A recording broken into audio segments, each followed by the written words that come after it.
Est-ce que vous avez déjà été humilié? On ne demandera pas des témoignages, mais je vois qu'il y en a plusieurs qui font signe, on a été humilié, je l'ai été aussi. Et quelle angoisse hein, qu'on ressent, quel malaise d'être humilié.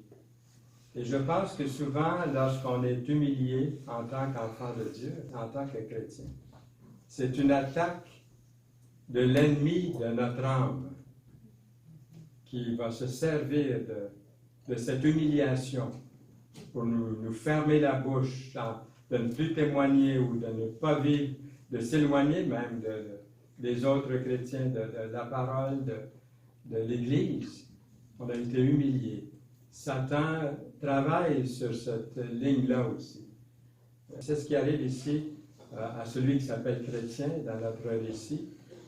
Et un chrétien est rendu dans la vallée de l'humiliation. Je vais toujours un petit peu en arrière pour faire une petite revue très, très rapide pour déjà, Jean, merci Jean, nous a déjà dit qui il rencontre, qui il va rencontrer. Là. Il est rendu dans cette vallée de l'humiliation. Et chrétien se trouve dans de grandes détresses. Il vit une grande humiliation. Il est armé, il a l'armure, il a tout ce qu'il faut, mais il vit une humiliation. On peut être un chrétien fidèle, tout à coup, il nous arrive quelque chose qu'on est humilié. On ne pensait pas que ça se passerait comme ça. Et ça nous frappe. Et là, on est humilié, on est gêné, on est embarrassé. On ose même peut-être crier à Dieu parce qu'on se voit indigne. Vous voyez, l'attaque de Satan, sa ruse. Le chrétien est dans cette grande détresse, puis car à peine est-il rendu dans cette vallée qu'il aperçoit de loin le plus grand ennemi des âmes, nommé Apollyon, qui veut dire destructeur, qui veut le détruire. Chrétien, à l'approche d'Apollyon, se trouve saisi d'une grande frayeur. Il a peur, il se demande s'il ne devrait pas s'enfuir au plus vite ou s'il doit plutôt résister à Apollyon.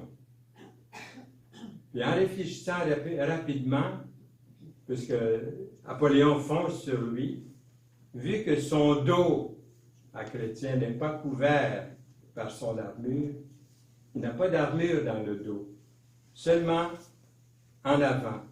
Il n'est pas question pour lui de tourner son dos à l'ennemi, qui pourrait de ses flèches enflammées aisément l'atteindre et lui infliger de très graves blessures.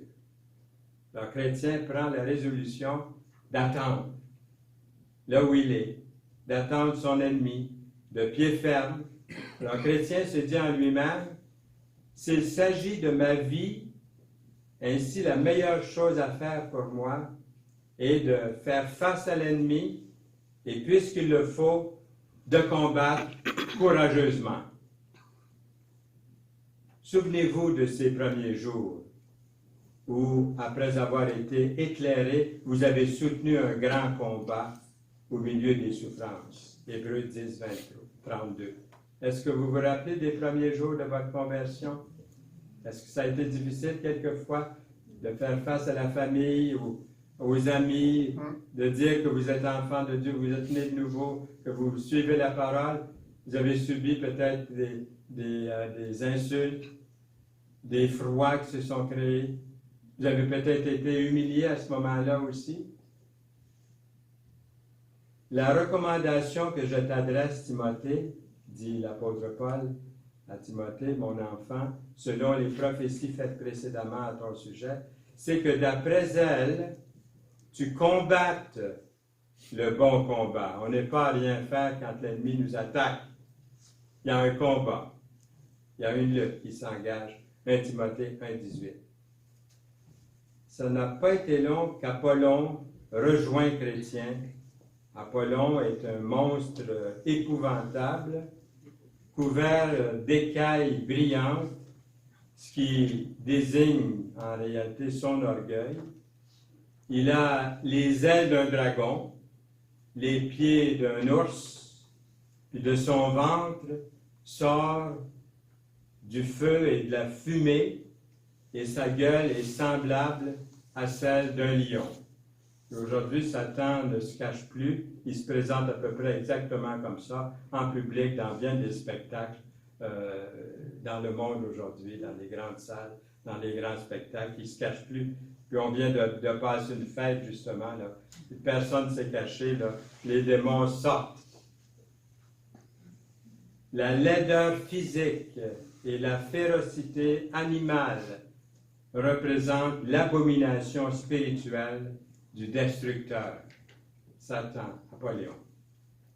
Bunyan, l'auteur justement du Voyage du pèlerin, a retiré des représentations bibliques de Satan, puis de son monde infernal. La Bible nous donne une bonne description de Satan. Il y a vraiment beaucoup de choses qui sont dites de Satan dans la Bible. Et il faut y croire, il existe. Et aujourd'hui, ça ne fait pas très, très populaire de parler du diable, de Satan, où on en rit, on s'en moque. J'entendais à la radio, justement à la radio, j'allais nommer quel poste, peut-être pas nécessaire de nommer le poste, à peu près sur tous les postes. Et puis, il y a une dame qui disait, « Ah oui, c'est beau, j'aime cette fête-là, je sors avec mes enfants habillés en diable. » Puis, elle dit autrefois, elle dit, on nous faisait peur avec le diable puis l'enfer, avec toutes ces niaiseries-là. Moi, j'étais dans mon auto, j'entendais ça, je me dis, toutes ces niaiseries-là, vous avez rejeté Dieu, mais vous avez jeté le bébé avec le bain, hein, vous avez tout rejeté en rejetant la religion. Vous avez rejeté de bonnes choses, je pensais. Vous avez rejeté Dieu, mais vous avez rejeté aussi la parole et tout ce qui est vrai. On ne fait plus la différence. On a tout rejeté par-dessus bord. Alors ici, il y a plusieurs choses qui sont mentionnées. La Bible nous donne une bonne description de Satan, on le voit ici. Je ne lirai pas tous les textes, ça serait beaucoup trop long. Vous allez avoir la référence. Son apparence hideuse ou épouvantable, terrifiante, dans Daniel 7,7, l'identifie comme un monstre contre nature qui a l'intention de vaincre par la peur.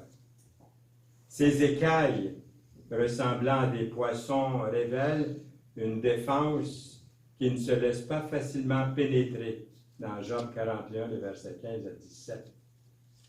Un dragon avec des ailes, ce qui permet de parcourir la terre entière, nous parle de sa mobilité.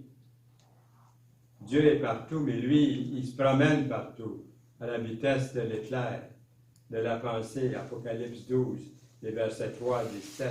Ses pieds d'ours, qui désignent une emprise solide et immuable, selon Apocalypse 13, 2. La fumée qui sort de ses narines nous parle de son désir de consumer, de détruire, de brûler, d'incendier, dans Job 41, les versets 20 et 21.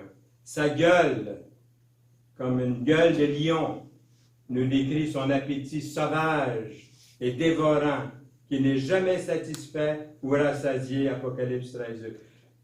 Une image réelle de Satan. Ce n'est pas comme ça qu'on le voit peut-être dans le monde, mais c'est vraiment ce qu'il est. Il va se présenter sous un extérieur qui est joli, qui est beau, souvent la plupart du temps. Intelligent, savant, érudit, séduisant dans tous les domaines. Alors, ce représentant de Satan n'attaque généralement pas tout de suite. Ça ruse. Il n'attaquera pas tout de suite, d'une façon brutale. C'est pas comme ça qu'il commence. Mais se concentre sur sa tactique d'argumenter. D'argumenter. Combien de fois j'ai vécu ça, hein? Je le vis encore, lorsqu'on parle avec quelqu'un qui est contre Dieu, c'est d'argumenter, d'essayer d'être plus intelligent, d'apporter des arguments, d'essayer de convaincre le chrétien, Apollyon ici, par tous les moyens. Il interroge le chrétien avec mépris. Son attitude dédaigneuse à l'égard de chrétiens. En tant qu'ancien sujet parce que chrétien était un sujet de Satan autrefois, avant d'être converti, avant de venir à la croix, avant de passer par la porte que Jésus, il était un disciple de Satan, et Satan veut le avoir à lui. Alors ici, ça indique son vrai caractère en tant qu'employeur, Satan en tant qu'employeur sévère, injuste, croche. Quelle différence d'attitude avec le bon berger et l'une de ses brebis. Est-ce que vous avez ce berger-là? Est-ce qu'il est votre berger? Moi, j'aime mieux cette berger-là que l'autre. Lequel d'entre vous, s'il a 100 brebis, et qu'il en perd une, ne laisse les 99 autres dans le désert pour aller à la recherche de celle qui est perdue, puisqu'il la trouve dans Luc 15, verset 4. Lorsqu'il l'a trouvée, il la met avec joie sur ses épaules.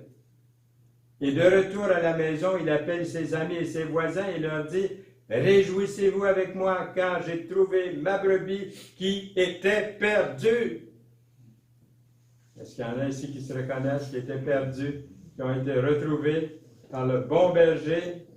Luc 15, 5 et 6. De même, je vous le dis, il y aura plus de joie dans le ciel pour un seul pécheur. Ça pourrait être vous ici ce matin si vous n'êtes pas encore venu au Seigneur. Voyez-vous? Ce que la parole dit, c'est merveilleux ce verset-là. De même, je vous le dis, il y aura plus de joie dans le ciel pour un seul pécheur. Ce seul pécheur-là pourrait se trouver ici ce matin, comme dans d'autres endroits, dans d'autres lieux où la parole est annoncée. Et puis la parole nous dit ici, pour que c'est encore plus de joie que 99 justes qui n'ont pas besoin de repentance. Dites merci Seigneur de m'avoir trouvé bon berger. Merci. Là où j'étais perdu. Seigneur, merci de m'avoir donné la foi de la placer en toi, parce que peut-être c'était dans la faiblesse qu'on a crié à Dieu. D'abord, ce monstre, Abaddon, ici, se jette sur le chrétien avec des regards furieux, puis lui demande d'un ton menaçant d'où il vient, puis d'où il s'imagine aller d'un tel pas. Alors le chrétien lui répond, « Je viens de la ville de corruption et je m'en vais à la cité de Sion. » Napoléon a dit, « Cela me prouve que tu es un de mes anciens sujets, car tout ce pays-là m'appartient et j'en suis le prince et le Dieu. » Napoléon, il continue en disant, « D'où te vient l'idée de te soustraire à l'obéissance de ton roi légitime dont je suis? Si je ne m'attendais pas encore de toi de quelque service, je te terrasserais d'un seul souffle de ma bouche. Je te détruirais, dit-il Napoléon à Chrétien. Alors Chrétien répond, « Il est vrai que je suis né sous ton emprise. » Nous sommes nés pécheurs. C'est vrai que je suis né sous ton emprise. Mais ta domination m'était insupportable et le salaire que tu donnes à tes serviteurs est si misérable qu'il est impossible qu'un homme puisse y vivre. Car le salaire du péché, c'est la mort spirituelle. Mais le don gratuit de Dieu, c'est la vie éternelle en Jésus-Christ, notre Seigneur. Avez-vous cette vie? Cette vie éternelle en Jésus-Christ? Alors, le chrétien dit, c'est pourquoi j'ai sérieusement secoué ton joug de dessus moi, de dessus mes épaules, par une sincère transformation en allant à Jésus-Christ. J'ai suivi l'exemple de bien des personnes que je considère comme des gens sages et sensés. Napoléon, il dit, je ne connais aucun prince ni empereur qui puisse admettre que ses sujets se révoltent de cette manière-là, et quant à moi, je ne prétends pas que tu puisses t'échapper avec tant de facilité. Il continue Apollon en disant, quant à tes reproches sur la dureté de mon service et sur la pauvreté du salaire que je donne, tu n'as rien à craindre de ce côté-là si tu veux rentrer à mon service à nouveau. Je te promets de te donner tout ce que tu voudras dans ce monde. J'ai la visite occasionnellement de quelqu'un assez espacé au cours de plusieurs années qui a vécu, il a fait une erreur, il a été, je dirais, une attaque de Satan. Il a cédé à Satan. Un jour, il a dit, « Je retourne à toi, Satan. » Pourtant, il avait fait profession d'être croyant. À toutes les périodes, certaines périodes, il vient me trouver, et ça, c'est quand il est très, très troublé, qu'il pense qu'il a perdu son salut. Parce qu'il avait vraiment accepté Jésus comme son sauveur, puis un jour, dans un moment de découragement, de base spirituelle dans sa vie, négligence de la parole, négligence de la communion fraternelle des frères et sœurs, s'est retrouvé cavalier seul, comme je disais, il est tombé dans les filets du diable, pour ainsi dire, puis il a dit au diable, « Je retourne à toi ». Mais au fond, il n'est pas retourné au diable, mais le diable a saisi l'occasion pour continuer comme un lion rugissant qui tourne autour de lui, peut-être d'une façon encore plus réelle que lui, il le vit, ce que je vous dis là. Puis à toutes les fois qu'il vient me trouver pour me parler, c'est toujours pour me dire, j'aimerais prier parce que j'ai peur d'avoir perdu mon salut en faisant ce geste-là, en disant, Satan, je retourne à toi.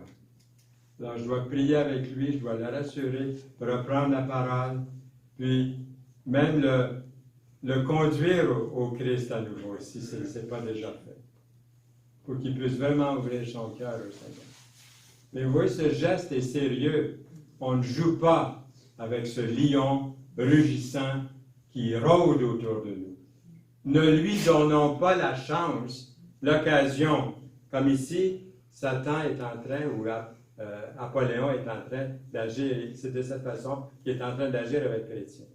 Alors Chrétien, il dit, il n'en est pas question. Vous voyez la bonne attitude ici, de Chrétien. Il n'en est pas question que je retourne à ton service. Non, non, non. Ma décision est prise. Est-ce que la vôtre est prise? La mienne est prise aussi. Mais il y a des moments où on vit des bas aussi dans notre vie. Ça peut arriver. Alors, souvenons-nous que nous appartenons au Seigneur. Il dit, je me suis déjà engagé à un autre souverain, dit Chrétien, à savoir le roi des rois. N'espère plus que je veuille jamais rentrer sous ton affreuse domination. Apollon, il dit, tu as passé d'un mauvais maître à un autre maître, encore plus inflexible que moi. Souvent, ceux et celles qui se disent ses serviteurs et ses servantes, dit Apollon, ils tournent le dos au Seigneur à un moment donné. Il rappelle ça à Chrétien, qu'il y en a qui tournent le dos au Seigneur après s'être engagés. Alors il dit, reviens vite à moi, fais comme eux, fais-en autant, et tu t'en trouveras certainement mieux. Chrétien lui dit, probablement ce que vous auriez dit, puis ce que j'aurais fait. Arrière de moi, espèce de diable! Arrière de moi, Satan! Je me suis mis au service d'un plus grand maître. Je lui ai donné ma foi, ma fidélité. C'est rare que je vais donner un message comme ça, c'est parce qu'on est en train de regarder le livre Le Voyage du pèlerin, que je vous parle, parce que moi, c'est rare que je vais donner un message sur le diable. On en parle le moins possible du diable. C'est de Jésus, mais en même temps, je vous parle de Jésus ce matin. Je vous parle du roi des rois. Je vous parle de l'agneau de Dieu. il y a un contraste entre, je vous ai parlé du bon berger tout à l'heure. Alors Chrétien dit, si après un tel engagement envers mon Père céleste, je lui étais infidèle, je ne mériterais plus d'être son serviteur fidèle. Apollyon dit, tu m'as bien joué le même tour. Tu m'as joué le même tour, dit Apollyon. Je suis prêt à oublier. Puis si tu reviens à moi en cet instant, de bonne foi, alors Apollyon se met à offrir de meilleures conditions à Chrétien. Il est en compétition avec le Seigneur Jésus, Satan, le diable. Alors il faut qu'il amène des propositions, il faut qu'il amène quelque chose qui va faire changer d'idée à Chrétien. Il est prêt à revoir ses conditions d'emploi. Mais quel intérêt y a-t-il à envisager une destruction plus importante de l'âme, à une augmentation d'une mort affreuse spirituelle? Le salaire du péché, c'est la mort. Alors, chrétien qui est scellé du Saint-Esprit, qui a le salut qui est à Jésus, malgré toutes ces paroles, ces mensonges de Satan, chrétien dit, ce que je t'avais promis autrefois, je l'ai fait par ignorance et parce que tu me trompais. Non seulement je sais que le roi sous lequel je suis enrôlé présentement, maintenant, est assez bon pour me pardonner tous mes péchés que j'ai commis contre lui, et même le crime abominable de m'être un jour donné à toi.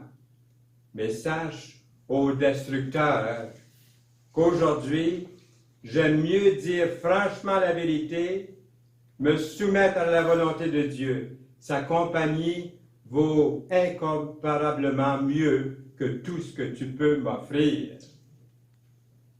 C'est pourquoi, encore une fois, cesse, arrête d'essayer de me tenter plus longtemps. Je suis le serviteur de mon Sauveur et je veux m'attacher à lui, m'approcher de lui avec une fidélité inviolable. Apollyon, pense-y encore une fois, tu passes ton temps à louer l'excellence de ton nouveau maître, mais Dieu délivre-t-il vraiment toujours ses serviteurs des mains de leurs ennemis? Ôte-toi de mon chemin, dit Chrétien, le grand destructeur que tu es. Le Seigneur suspend quelquefois son secours, mais ce n'est que pour éprouver l'amour et la fidélité de ses enfants, des siens.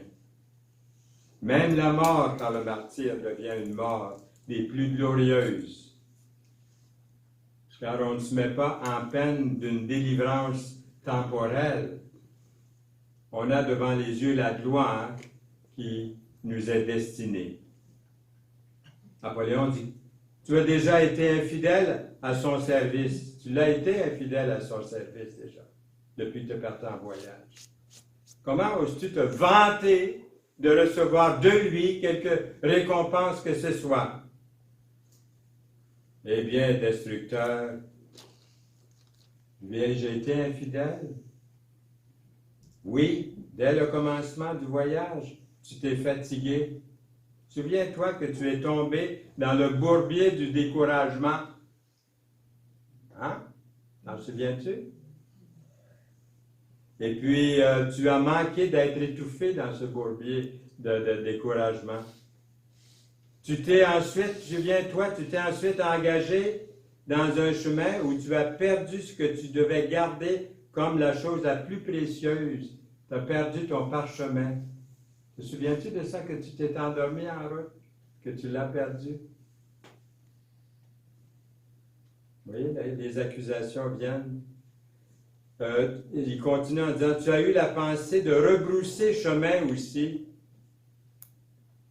Lorsque tu as vu des lions, tu te rappelles quand tu as vu les lions, la frousse t'a pris, qu'est-ce que tu as pensé, qu'est-ce que tu voulais faire?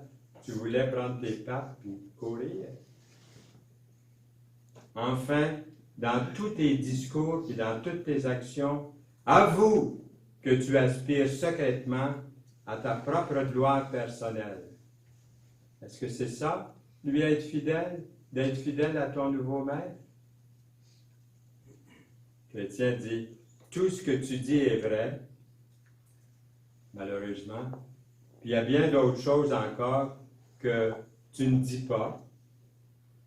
J'avoue que j'avais toutes ces défaites dont tu as parlé, pendant que j'étais sous ta puissance encore plus autrefois, et dans ton pays, mais je me suis repenti dans la présence de mon Seigneur, de mon Sauveur, qui m'a miséricordieusement accordé le pardon. Alors, chrétien confesse son péché à Dieu. Il se confie dans l'œuvre de Jésus-Christ en tant que son avocat, fondé sur que vous ne péchiez point. Et si quelqu'un a péché, nous avons un avocat auprès du Père, Jésus-Christ, le juste. 1 Jean 2. Avez-vous cet avocat? Est-ce qu'il est votre avocat? Il est le mien. Est-ce que vous faites appel à lui des fois? Oui, souvent. Je veux faire appel à lui constamment. Il est mon avocat. Seigneur, tu vois l'attaque que j'ai, tu vois la chute, l'échec que j'ai, tu vois l'humiliation que je subis. Seigneur, veux-tu prendre ma défense, s'il te plaît? Il la prend tout de suite. Son sang, sa vie, son amour pour vous. Vous êtes son enfant, il va vous défendre. À ces mots-là, le destructeur entre dans une rage violente, crie d'un ton effrayant, épouvantable, effroyable. Il dit, je suis l'ennemi de ton prince, de ton nouveau roi. Je suis l'ennemi de ses lois, de son peuple. Je suis venu contre toi justement pour te combattre. L'honnêteté de chrétien à reconnaître l'excès de son péché, là, ça c'est bon, ça demande de l'humilité, d'avouer qu'on a eu tort, qu'on a eu des échecs, qu'on est allé au Seigneur. De ne pas s'excuser, de se justifier et d'avouer. C'est ça qu'on fait ici au Seigneur, c'est d'avouer sur ce qu'on a fait que c'était mal, de le nommer par le nom. Si c'était volé, c'est volé. Si c'était de l'adultère, c'est de l'adultère. Vous nommez le péché tel qu'il est, dans toute sa laideur, à votre avocat, afin que le Seigneur puisse comprendre la sincérité de votre cœur. L'honnêteté de chrétien, c'est reconnaître l'excès de son péché, est semblable à celle de Martin Luther. Et je vous cite Martin Luther ici. Il dit à un moment donné, où il a écrit, « Quand je me couche, le diable m'attend toujours. Quand il commence à me tourmenter, je lui réponds, « Diable, je dois dormir. » C'est le commandement de Dieu. Travaillez le jour, dormez la nuit. Alors, nous autres, on dirait, sape ton camp. Hein? Va-t'en. Si ça ne marche pas, dit Luther, et qu'il m'accuse, il continue à m'accuser, en me publiant tout un catalogue de péchés, je lui dis, oui, je sais tout ça, et j'en connais d'autres que tu as oublié de mentionner. Si Satan ne veut toujours pas s'arrêter de m'attaquer en continuant de me traiter de vilain pécheur, alors là, je me moque de lui en lui disant, « Médecin, guéris-toi toi-même. » Et là, je m'endors. Encore une fois, chrétien s'écrit, « Arrière de moi, je suis dans le chemin du roi. Tu ne peux pas m'attaquer sans l'atteindre lui, mon Dieu, mon Seigneur. » Apollyon se met à travers du chemin et dit, « Prépare-toi à mourir, car c'est ici qu'il faut que tu meurs. » En même temps, il lance une flèche enflammée droit contre la poitrine de Chrétien. Chrétien la repousse avec le bouclier qu'il a en main. Il évite le danger, mais il voit aussi qu'il est temps de se mettre en défense, sur sa défensive, puis de se préparer à combattre pour de bon. Napoléon lance ses dards contre lui avec une extrême violence. Malgré sa résistance, Chrétien est finalement blessé à la tête, au cœur, aux pieds qui sont atteints. Napoléon ne manque pas d'en profiter et de poursuivre sa victoire. De son côté, Chrétien s'arme de tout le courage qu'il lui est possible d'obtenir, ce qui rend ce combat plus acharné, encore plus long. Chrétien se trouve extrêmement abattu à cause de ses plaies. Il s'affaiblit de plus en plus. Napoléon, sans perdre de temps et profitant de son avantage, s'approche de Chrétien avec l'intention de le renverser. Il ne lui donne pas le coup fatal, mais il l'ébranle si violemment que Chrétien fait une terrible chute et échappe son épée. Napoléon crie « Maintenant je te tiens, en ma puissance, maintenant je triomphe sur toi. » Alors Chrétien commence à perdre toute espérance de conserver sa vie, un peu comme celui qui vient me voir périodiquement pour me dire « Est-ce que je suis perdu? » Voyez-vous? On voit que ça peut arriver aux chrétiens, ça arrive à Chrétien, à cause d'Napoléon qui fait ses derniers efforts pour le massacrer. C'est vrai que souvent, nous, croyants, nous sommes souvent confrontés à des tentations conçues pour répondre à nos faiblesses particulières. Et Satan sait ça. Qu'elles soient de nature mentale ou qu'elles soient de nature charnelle. Satan est au courant de tout ça. Et c'est par ça qu'il va vous avoir, qu'il va m'avoir.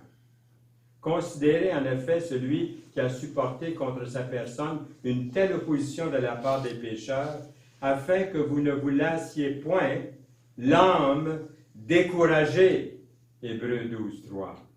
Ce qui est dans le monde, la convoitise de la chair, la convoitise des yeux, l'orgueil de la vie, ne vient point du Père, mais vient du monde. Chrétien, soutenu d'une manière toute particulière par son Dieu, étend rapidement la main, saisit son épée en s'écriant « Ne te réjouis pas trop vite, Apollyon. Si je suis tombé, je me relèverai. » Et en disant ça, il frappe Apollyon d'une plaie terrible qui le fait reculer comme un homme blessé à mort. Pour moi, je regarderai vers l'Éternel. Je mettrai mon espérance dans le Dieu de mon salut. Mon Dieu m'exaucera. Ne te réjouis pas à mon sujet, mon ennemi. Car si je suis tombé, je me relèverai.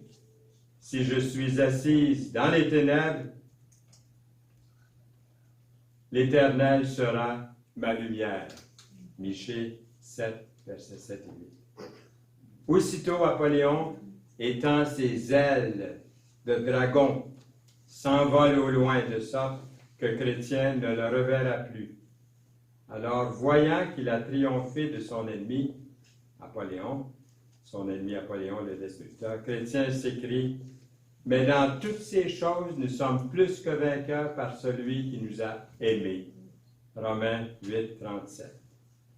Car j'ai l'assurance que ni la mort, ni la vie, ni les anges, ni les dominations, ni les choses présentes, ni les choses à venir, ni les puissances, ni la hauteur, ni la profondeur, ni aucune autre créature ne pourra nous séparer de l'amour de Dieu manifesté en Jésus-Christ, notre Seigneur. Amen, amen et amen. En Jésus-Christ, notre Seigneur. Romains 8, 39.